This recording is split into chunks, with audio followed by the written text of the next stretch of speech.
In the quiet rhythm of history, the 9th century appears like a tapestry woven with threads of devotion, loyalty, and also betrayal.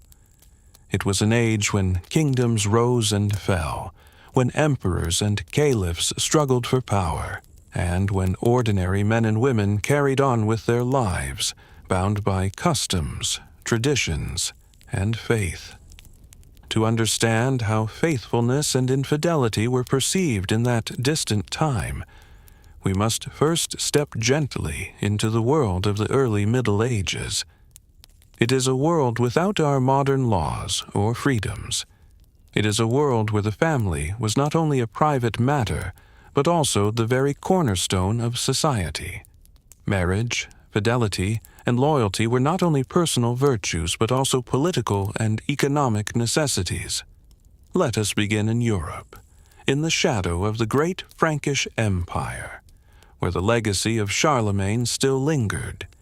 In the 9th century, the Christian Church in Europe grew in influence year after year.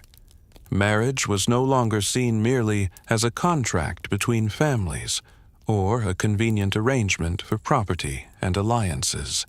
It was declared sacred, blessed by God, and governed by the rules of the Church. A man and a woman joined together were believed to be bound, not only to each other but also before the eyes of heaven. Infidelity, therefore, was not a simple act of betrayal between two people. It was a sin against God Himself. The breaking of vows was seen as an offense to divine order. Priests and bishops preached that a faithful marriage reflected the eternal bond between Christ and His Church, while adultery corrupted both soul and society. Punishments for infidelity varied, but the shame was often worse than the penalty. A woman accused of adultery might be cast out of her community, stripped of her reputation, and sometimes even her safety. A man caught in infidelity faced less public humiliation in some regions, but the moral condemnation remained heavy. The double standards of gender, which are familiar to us even today, were already deeply rooted in medieval Europe. Yet the higher one rose in rank, the more complicated these matters became. Kings and lords, bound by the Church in theory, often strayed in practice. Some rulers took mistresses openly, and the political consequences were vast.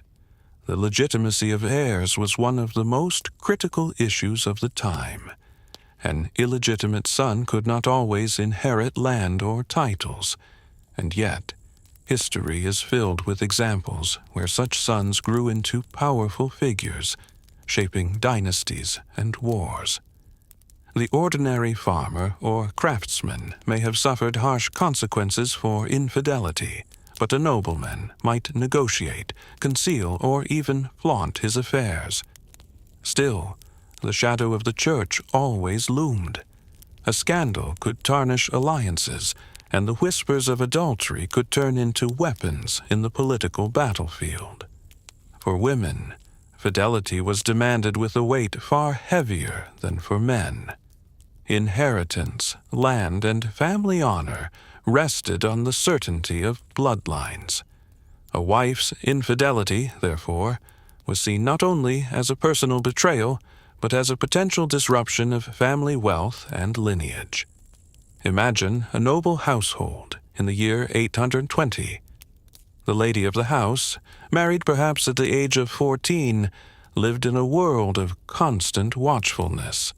Servants observed her, family pressured her, and the Church instructed her.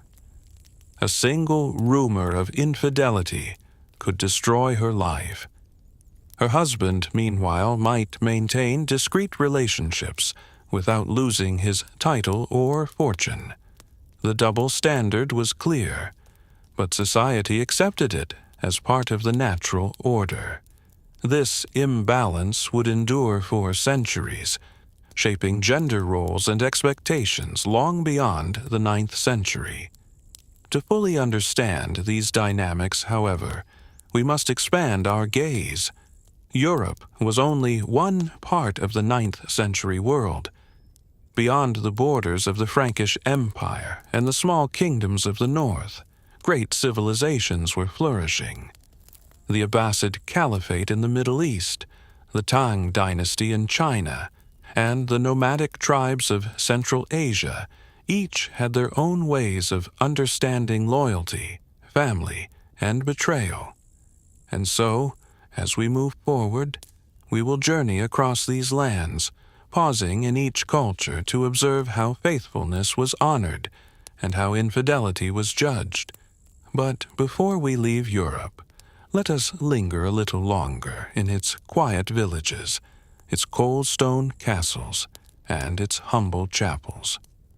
For here, in the daily life of ordinary people, the true meaning of loyalty and betrayal was lived out. In the 9th century, most Europeans lived not in cities but in small villages. Life was hard. Fields had to be tilled, livestock tended, and winters endured with meager supplies. Marriage in these communities was practical above all else. A husband and wife were partners in survival. Infidelity here was not only a sin but a threat to survival itself. A husband needed to know that the children he raised were truly his, for they were his labor force, his heirs, and his protection in old age. A wife needed to trust her husband's loyalty, for if he abandoned her, she might starve or be left defenseless. When betrayal happened in these villages, it was not hidden. Rumors spread quickly, and the community often acted as judge. Public shaming, exclusion from church, or even exile could be the punishment. The wound was not only personal, but collective, for the stability of the entire village was at stake. If we leave behind the stone chapels of Europe and travel eastward, across the Mediterranean and the deserts, we arrive in one of the greatest centers of learning, culture, and power in the 9th century, the Abbasid Caliphate. Its heart was the magnificent city of Baghdad, founded in 762, which by the 9th century had become a dazzling jewel of civilization. In this world, the ideas of faithfulness and infidelity were framed not only by culture but by religion, and specifically by Islam. The Quran and the teachings of the Prophet Muhammad were the guiding principles of life, shaping law, society, and even private relationships. In Islamic thought, marriage was a contract blessed by God, much like in Christianity, but structured through precise legal terms. A man and a woman entered into a nikah, a contract of mutual rights and responsibilities. Faithfulness was demanded from both sides, though in practice, expectations were often heavier on women. Infidelity, known as zina, was condemned not only as a personal betrayal but as one of the most serious sins. It threatened not just a family's honor, but the moral fabric of the entire community. Because Islamic society placed high value on lineage, family purity, and inheritance, zina was treated as a crime against both God and society. In theory, the punishment for adultery was harsh. The Quran and Hadith spoke of flogging or, in extreme cases, stoning. But in practice, such punishments required 4 reliable witnesses, an almost impossible standard to meet. This meant that while the law was strict, accusations without evidence were discouraged. Still, the fear of scandal, shame, and dishonor was often punishment enough. A family marked by infidelity could lose its place in society. A woman accused, even without proof, might be rejected in marriage or shunned by her relatives. Men, too, could face disgrace, though as in Europe, double standards were common. In the Abbasid world, men had the right to marry multiple wives, up to 4, as allowed by the Quran, provided they treated them with fairness. Men could also take concubines, often slaves, without breaking religious law. This reality created a complex picture of faithfulness. For women, however, the expectation was absolute. A wife's infidelity was seen as a direct threat to family honor and legitimacy of children. For a man, infidelity was defined differently, since multiple marriages and concubinage were permitted. Thus, while both men and women were expected to honor their vows, society's definition of what counted as betrayal was unequal. Let us imagine Baghdad in the year 850. The House of Wisdom stands tall, where scholars translate Greek philosophy into Arabic, study medicine, mathematics, and astronomy. Markets buzz with merchants from India, China, Africa, and Byzantium. Poets gather in courts, reciting verses about love, loyalty, and sometimes forbidden desire. In such a city, ideas about fidelity were not only religious but also cultural. Love poetry often danced between admiration of loyalty and lament for betrayal. Some poems whispered about secret affairs, though always in guarded metaphor. Literature, therefore, reflected both the ideals of Islamic law and the human emotions that often strayed from it. In tribal traditions, which remained strong even in urban Baghdad, honor was everything. A family's reputation was built on the purity of its women and the loyalty of its men. To betray one's spouse was to stain not only oneself, but the entire bloodline. This was especially true for women. A woman's body was seen as the vessel of lineage. If doubt existed about the legitimacy of a child, inheritance, property, and family alliances could collapse. For this reason, society watched women carefully, often restricting their movements and enforcing modesty through dress and custom. Yet, history is never so simple. While the restrictions were real, women in the Abbasid Caliphate were not without agency. In elite families, some women became influential patrons of learning, literature, and politics. A few even managed wealth and property independently. Letters, poetry, and stories reveal that women felt the same range of emotions, love, jealousy, betrayal, as men. For them, faithfulness was not only a duty, but often a matter of survival. A faithful marriage meant protection, children, and stability. Infidelity risked everything. Still, stories survive of women who dared to defy these norms, though their fates were often tragic. Just as in Europe, rulers faced different standards. Caliphs, governors, and wealthy elites often lived with multiple wives and concubines. Yet political rivals could use accusations of immorality as weapons. A scandal about infidelity could weaken a ruler's claim to legitimacy. Even the mighty were not immune to the whispers of betrayal. Beyond Baghdad, the Islamic world stretched from Spain in the west to India in the east. Customs varied across this vast empire. In Andalusia, influenced by both Islamic and Christian traditions, poetry about love and betrayal flourished. In Persia, ancient cultural traditions blended with Islamic law, creating unique views on loyalty. Yet everywhere, the central idea was the same. Faithfulness upheld the order of society, while infidelity threatened it. In the Abbasid Caliphate, then, faithfulness was both personal and political, both spiritual and social. The demands of religion, the weight of honor, and the desires of human hearts all intertwined. Infidelity was feared, condemned, and punished, but it was also whispered about in poetry, hidden in stories, and lived out in the shadows of great cities. Far from the bustling cities of Baghdad and the stone cathedrals of Europe lay the vast, open steppes of Central Asia. Here, in the endless grasslands stretching from the Caspian Sea to the mountains of Mongolia.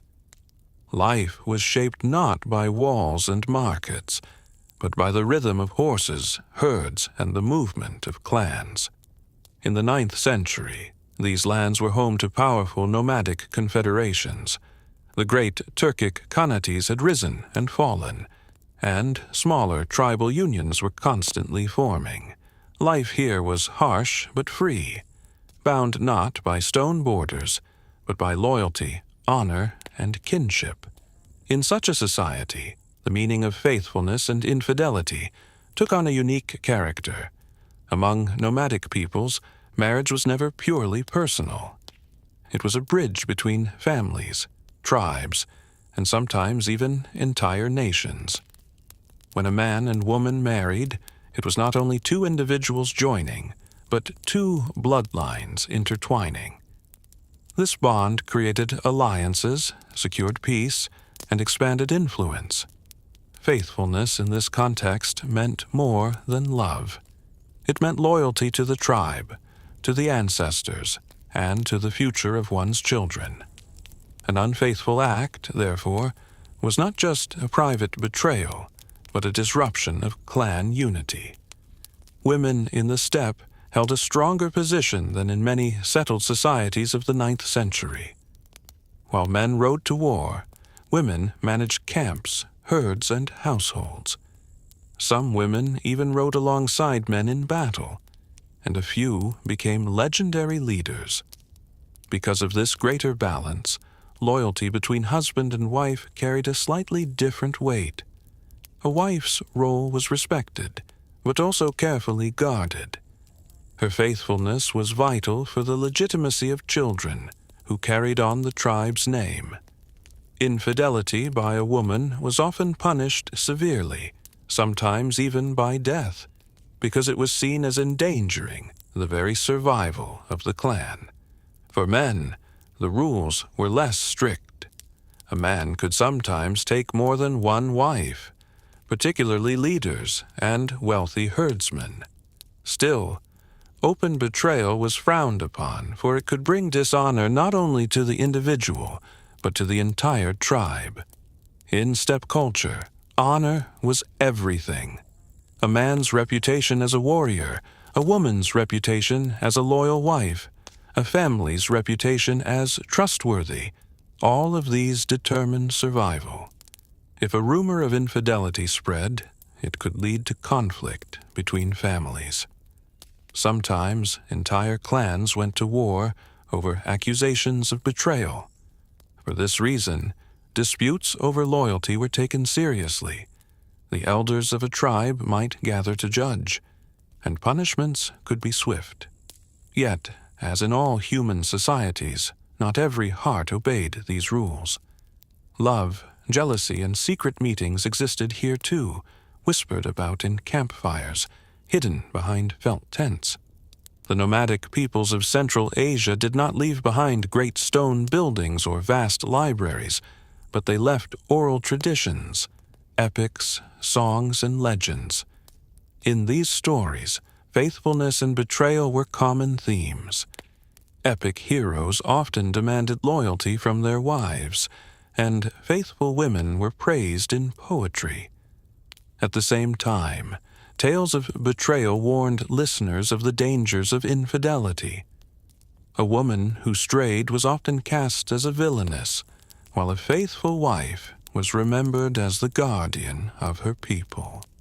These stories were not just entertainment. They were moral lessons passed down through generations. Around the fire at night, children learned what was expected of them as husbands, wives, and members of the tribe. Imagine a nomadic camp around the year 870. Tents made of felt circle together for protection. Horses graze nearby, and children chase each other through the grass.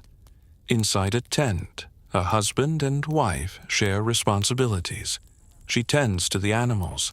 He prepares for hunting or raiding. Their bond is practical and emotional. Each depends on the other for survival. If loyalty breaks, If trust is lost, the fragile balance of life on the steppe could collapse. This is why betrayal was feared and condemned so strongly. Among the steppe elite, marriage was also political. Khans often sealed alliances by marrying daughters of neighboring tribes. A woman's loyalty, therefore, could determine peace or war. If a Khan's wife was accused of infidelity, it was not just a private scandal. It could weaken the legitimacy of his rule. Rivals could use such accusations to challenge his authority. In this sense, faithfulness was tied directly to power. Nomadic peoples of Central Asia in the 9th century still followed traditional spiritual practices, though some were beginning to adopt Islam or Buddhism. In Tengriism, the old sky worship religion of the Turks, harmony between people and the heavens was essential. Betrayal within marriage was thought to disrupt this harmony, bringing misfortune. Thus, fidelity was not only a social duty, but also a spiritual responsibility. To be unfaithful was to anger the ancestors, the spirits, and the eternal blue sky. In the open steppes, where survival depended on trust, loyalty was sacred. Infidelity, while it certainly existed, was seen as a deep wound to the community. It could spark feuds, ruin families, and bring dishonor for generations. Yet, despite these strict rules, the nomads were human. Their songs, legends, and quiet stories show us that the struggle between love, duty, and desire was as real in the tents of the steppe as in the palaces of Baghdad or the chapels of Europe. While the steppes of Central Asia echoed with the sound of horses and the chants of warriors, further east lay one of the most sophisticated civilizations of the 9th century, Tang Dynasty China. The Tang era, which stretched from 618 to 907, is remembered as one of China's golden ages. Cities like Chang'an, the imperial capital, dazzled visitors with their size, wealth, and cultural brilliance. Poets, scholars, merchants, and monks filled the streets. Caravans from the Silk Road brought goods and ideas from across the world. And within this flourishing empire, questions of loyalty, fidelity, and betrayal were woven into the very structure of family and society. At the heart of Chinese thought in the 9th century stood Confucian philosophy. Confucianism emphasized harmony, order, and duty. The family was seen as the cornerstone of society, and the relationship between husband and wife mirrored the relationship between ruler and subject. A faithful wife symbolized order and stability.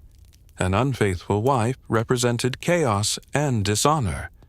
While men were also expected to show loyalty, the emphasis, as in much of the world, fell more heavily on women. Marriage in Tang China was arranged primarily for family advantage, alliances, property, and status.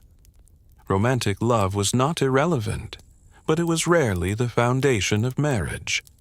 Fidelity was less about passion and more about fulfilling one's duty to family and ancestors. Chinese law codes during the Tang period were some of the most advanced in the world. They detailed punishments for crimes, including adultery. A married woman who engaged in infidelity could face severe consequences, sometimes even death, depending on the circumstances. For men, the situation was more complex. A husband could take concubines legally, and these relationships were not considered infidelity. However, if a man was found to have engaged in an affair that disrupted social order, for example, with another man's wife, he too could face punishment. Thus, fidelity was defined not simply by personal vows, but by the larger order of society. Women in Tang China had a paradoxical position. On the one hand, Confucian ideals limited their freedoms, emphasizing obedience and loyalty. On the other hand, the Tang dynasty, especially in its earlier centuries, gave women more cultural space than many later dynasties would. Some women became poets, musicians, or even influential in court politics. The famous Empress Wu Zetian, though she ruled earlier, 7th, 8th century, left a powerful legacy of female authority that still echoed into the 9th century. Still, for most women, fidelity was demanded absolutely. A wife's loyalty was expected not only in life, but even in death. Widows were often discouraged from remarrying, and the most honored women were those who remained faithful to their husband's memory until their own deaths. The Tang dynasty is perhaps best remembered for its poetry, and here we find a more human and emotional side of fidelity and betrayal. Poets like Bai Juyi and Du Fu wrote of love, longing, and sometimes heartbreak. Verses spoke of husbands leaving for war and wives waiting faithfully at home, of lovers separated by duty, and of the pain of betrayal. Poetry often captured what the strict codes of law and philosophy could not: the complexity of human emotions. A wife abandoned by her husband, or a man betrayed by his beloved, could find their sorrows immortalized in verse. These poems remind us that beneath the surface of order and duty, Tang China was filled with the same passions and struggles as any society. In the imperial court, fidelity took on political dimensions. Concubines of the emperor competed for favor, and accusations of betrayal could lead to intrigue, exile, or even execution. An empress accused of infidelity faced not only personal ruin but political collapse. Rumors of disloyalty could weaken dynasties. The stability of the empire, in some cases, hinged on the private lives of its rulers. Among ordinary farmers and townsfolk, fidelity was both practical and moral. Families depended on trust for survival, just as in Europe and Central Asia. A husband leaving for seasonal work needed assurance of his wife's loyalty. A wife, dependent on her husband's support, needed his commitment. Yet human nature does not change. Stories and folk tales from Tang China reveal accounts of betrayal, secret meetings, and tragic consequences. Often, these tales ended with punishment, reinforcing the lesson that infidelity was dangerous not only for the individuals, but for the community as a whole. Tang influence spread far beyond China's borders. In Korea and Japan, Confucian ideals shaped family life as well. Fidelity was highly prized, particularly in women. In Japan, the Heian period, contemporary with late Tang, produced literature that revealed the complex world of love and betrayal within aristocratic courts. The famous Tale of Genji, written slightly later, would echo these themes of loyalty, desire, and secret affairs.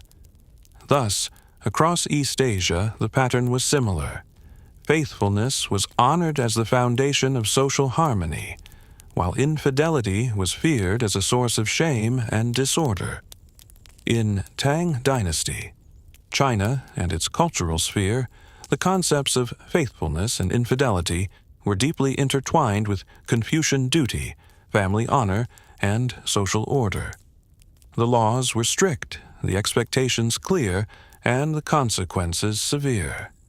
Yet poetry, stories, and human emotions reveal that behind the discipline, hearts still longed, strayed, and suffered. It is a reminder that no matter how sophisticated a civilization, the tension between loyalty and betrayal remains universal. In the 9th century, marriage was not merely a personal contract between two people, but a deeply political act that could unite families, clans, and even entire kingdoms. To understand fidelity and infidelity in this era, we must recognize that love and affection were often secondary to alliances, wealth, and status. In the courts of kings and nobles, marriages were arranged with great care, meant to ensure loyalty among allies or to secure peace between rival factions. A marriage could serve as a treaty, a guarantee of military support, or even a way to claim land and titles. Within such unions, the concept of fidelity was often complicated. While spouses were expected to remain loyal, especially wives, powerful men frequently indulged in extramarital relationships without much fear of social consequences. Among kings and lords, mistresses were not uncommon. In fact, a nobleman's power was often reflected in the number of concubines or lovers he could support. The Church condemned such practices, insisting on the sanctity of marriage, but enforcement was weak. For the common people, however, the consequences of infidelity could be severe. A peasant woman caught in adultery might face harsh punishment, while her husband could suffer shame within the community. The gender imbalance was striking. Women were judged more harshly for unfaithfulness than men. A man's infidelity might be overlooked as a sign of virility or dominance, but a woman's betrayal was seen as a stain on family honor, sometimes leading to public disgrace or even violent retribution. Yet, despite these rigid expectations, the historical record is filled with stories of women who defied these norms. Some did so in secret, seeking companionship or passion outside of loveless marriages. Others wielded their sexuality as a form of influence, securing political advantages or survival in a dangerous world. These stories remind us that the concept of fidelity was not uniform, but shifted according to class, gender, and circumstance. And yet, even here, infidelity existed. Historical records, though scarce, suggest that adultery among peasants was not uncommon, but unlike among nobles, the consequences could be devastating. A betrayed spouse might seek revenge through violence, or neighbors might ostracize the guilty party. Community reputation was everything in small villages. A woman accused of unfaithfulness could be shunned, whispered about, or punished by local custom. The Church also kept a close watch on village morality. Priests would often preach against adultery, warning of eternal damnation and social ruin. Confession was encouraged, and public penance was sometimes required. In extreme cases, adulterers could be made to stand in front of the church, barefoot, confessing their sins before the entire congregation. For men, particularly young unmarried ones, opportunities for secret relationships still existed. Traveling merchants, soldiers, or shepherds sometimes formed illicit bonds with married women. Songs and folk tales from the era hint at hidden meetings in barns, fields, or forest paths. These stories carried both fascination and fear, for discovery often meant punishment. Interestingly, folk culture sometimes showed a more forgiving attitude toward infidelity than the official church position. Certain tales and ballads portrayed lovers who defied their spouses and lived passionately, if briefly. Others spoke of women trapped in cruel marriages who found solace in the arms of another. These cultural echoes reveal that, even in the most rigid societies, human desire and emotion could not be completely controlled. In the 9th century, religion was perhaps the strongest force, shaping how people thought about marriage, loyalty, and adultery. Both Christianity in Europe and Islam in the Middle East set strict expectations for marital behavior. Religious leaders spoke with authority, and their words shaped the laws, punishments, and even the way people imagined morality. In Christian Europe, the Church declared marriage a sacred covenant, blessed by God and unbreakable by ordinary human will. Infidelity was not merely a betrayal of one's spouse, but a sin against God Himself. Priests warned that adultery placed one's soul in danger of eternal damnation. This made fidelity not just a social or practical necessity, but a spiritual one. Church courts often handled cases of adultery. While secular rulers had their own laws, many families turned to priests and bishops to settle such disputes. Punishments varied. Some involved penance, such as fasting, prayer, or pilgrimage. Others involved fines, land disputes, or annulment of marriage. Women were often judged more harshly than men. A wife's unfaithfulness was seen as especially dangerous, since it threatened the legitimacy of heirs. Meanwhile, in the Islamic world, marriage was also deeply sacred. The Quran and Hadiths, sayings of the Prophet Muhammad, strongly condemned adultery. Punishments could be severe, especially if proven with witnesses. But alongside the harsh warnings, Islam also offered a clear framework for marital rights and responsibilities. Husbands were instructed to treat their wives with respect, and wives were encouraged to honor their husbands with loyalty. The balance of duty and faith created a strong cultural expectation of fidelity. Interestingly, religious texts also recognized human weakness. Both Christianity and Islam encouraged forgiveness if the unfaithful spouse repented sincerely. Priests and imams often advised reconciliation rather than permanent separation. This reflects the importance of keeping families intact, especially in a world where survival depended on cooperation. Religion also shaped how infidelity was discussed in stories and literature. Christian monks copied manuscripts warning against lust and temptation. Muslim poets wrote verses about love, longing, and the dangers of forbidden desire. Even when condemning adultery, writers could not resist exploring the emotional pull of passion. Thus, religion in the 9th century acted as both a moral guardrail and a mirror of human weakness. It created strict rules, but also revealed how often those rules were broken. It preached loyalty, but its very obsession with warning against adultery shows how common the temptation really was. While religion shaped the moral conscience of the people, rulers and governments played an equally important role in defining how adultery was judged and punished. In the 9th century, kings, nobles, and tribal leaders held immense power, and their legal codes reflected both practical concerns and cultural values. In medieval Europe, law codes often treated adultery as both a moral crime and a political danger.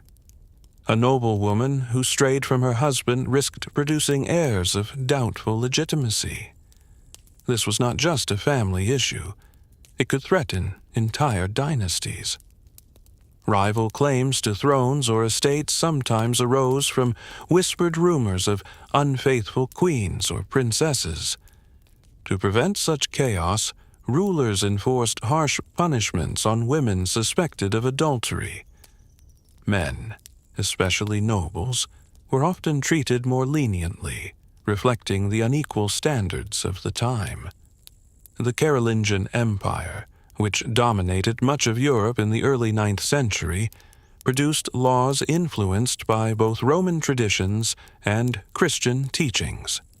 Records show that women caught in adultery could face whipping exile, or forced entry into a convent.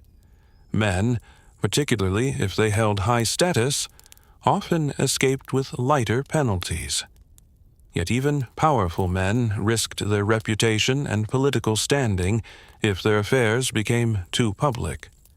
A king who could not control his own household was seen as weak and morally unfit to lead. In contrast, among the Vikings and other northern tribes, laws around adultery were tied closely to honor and reputation. A man who found his wife unfaithful could legally kill her lover, and sometimes even his wife, without facing serious punishment. Honor was everything, and a public insult demanded blood. On the other hand, men were expected to show strength and tolerance if they themselves took lovers, highlighting, once again, the gender imbalance in these legal traditions. In the Islamic world, rulers enforced Sharia law, which drew directly from religious principles. Adultery, if proven by strict standards of evidence, could result in stoning or flogging. However, in practice, such punishments were rare, since proving the crime required multiple witnesses. More often, rulers used financial penalties, divorce arrangements, or exile to settle disputes quietly.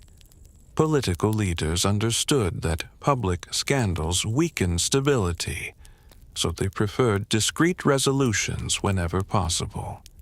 Interestingly, many rulers themselves were not faithful, and this created tension between law and practice.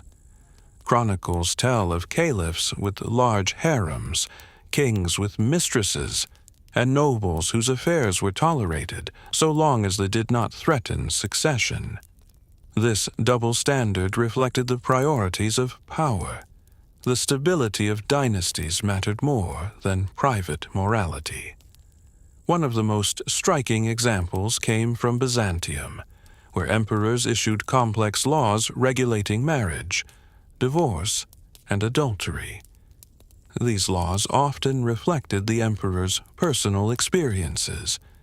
If a ruler's wife had betrayed him, harsher punishments might suddenly appear in the law code. In this way, private affairs shaped public justice. The legal systems of the 9th century reveal a society struggling to balance morality, politics, and survival. Adultery was not just about love or betrayal. It was tied to property, inheritance, and the legitimacy of rulers. The severity of punishments, especially for women, shows how deeply society feared the disruption that infidelity could bring. Thus, laws acted both as weapons of control and as mirrors of human weakness. While rulers preached fidelity, their courts were filled with cases of betrayal. And while punishments could be severe, exceptions and hypocrisies were everywhere, proving that even kings could not fully control the desires of their people. By the time Europe entered the 12th century, marriage practices and social expectations were already undergoing noticeable transformations. While the Church had steadily increased its influence during the 10th and 11th centuries, the 12th century marked an important consolidation of moral teaching, especially regarding fidelity, gender roles, and the sanctity of marriage. One of the central developments of this period was the growing role of canon law. For the first time, Church authorities systematically wrote down legal codes about what was considered valid marriage and what was not. According to these new standards, a marriage was not fully legitimate unless both the man and woman gave their verbal consent. This represented a gradual move away from purely arranged marriages by families, though in practice, family negotiations still dominated most unions. At the same time, the Church began to criminalize adultery more strictly. What had once been tolerated in elite households, especially for powerful men, was increasingly condemned as sinful. Priests preached that adultery was a violation not only of one's spouse, but of God's law itself.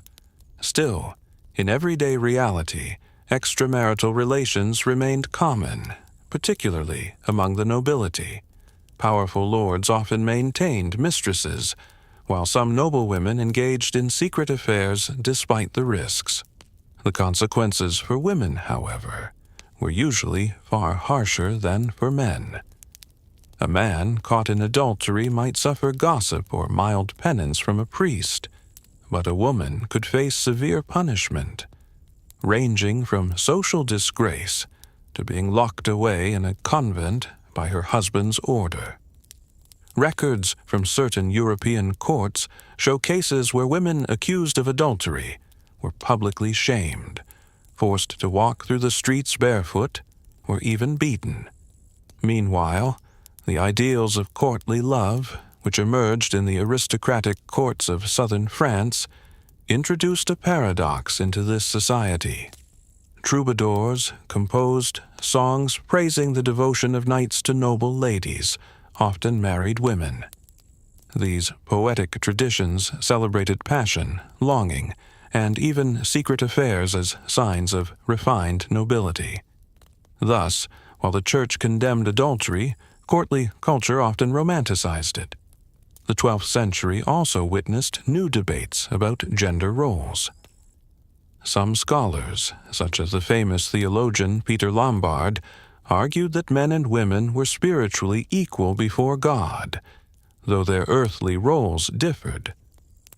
Others reinforced the view that women were inherently weaker and more prone to sin, often pointing back to the biblical story of Eve. These intellectual debates shaped the everyday perception of marriage and sexuality for centuries to come. The 13th century marked another stage in the long story of marriage, fidelity, and adultery. By this time, the authority of the Catholic Church in Europe was stronger than ever. Canon law had been firmly established. Universities trained professional theologians, and church courts became central in regulating family matters. One of the most significant changes was the formalization of marriage as a sacrament. This meant that marriage was no longer viewed only as a social or economic contract, but as a sacred union before God. Once married, a man and woman were bound for life. Divorce was virtually impossible, though annulments could sometimes be granted under strict circumstances, such as proving the marriage was never valid. Because of this shift, adultery became a graver offense than in previous centuries. It was not only a sin against one's spouse, but also a violation of a holy sacrament. Theologians and preachers frequently warned that adultery could lead to eternal damnation unless the sinner repented. Confession became an important tool in this process, as priests expected people to admit their sexual sins in order to receive forgiveness. However, the reality on the ground remained complex. Among the nobility, extramarital affairs still occurred, sometimes quite openly. Kings, princes, and lords often took mistresses, while queens and noblewomen occasionally engaged in affairs of their own. These relationships could carry political consequences. For example, a king's illegitimate children might complicate questions of succession, while a noblewoman's affair could spark feuds between powerful families. In urban centers, the growing middle class brought new dynamics. Merchant families were deeply concerned with honor and reputation. For them, adultery was not only a sin, but a stain that could damage business alliances. City laws often contained strict punishments for adulterers. In some places, both men and women caught in adultery could be fined, whipped, or even paraded through the streets wearing shameful signs. For women, the risks were especially severe. A wife accused of adultery could lose her dowry, her children, and her social standing. In certain regions, she could even face execution if her husband demanded it. Men, in contrast, often escaped with lighter punishments, unless their actions challenged another man's honor directly. The literary culture of the 13th century continued to send mixed messages. While the Church insisted on strict fidelity, poets, storytellers, and even religious allegories often depicted temptation, seduction, and forbidden love. Famous works, such as the romances of Tristan and Isolde, glorified love that defied marriage.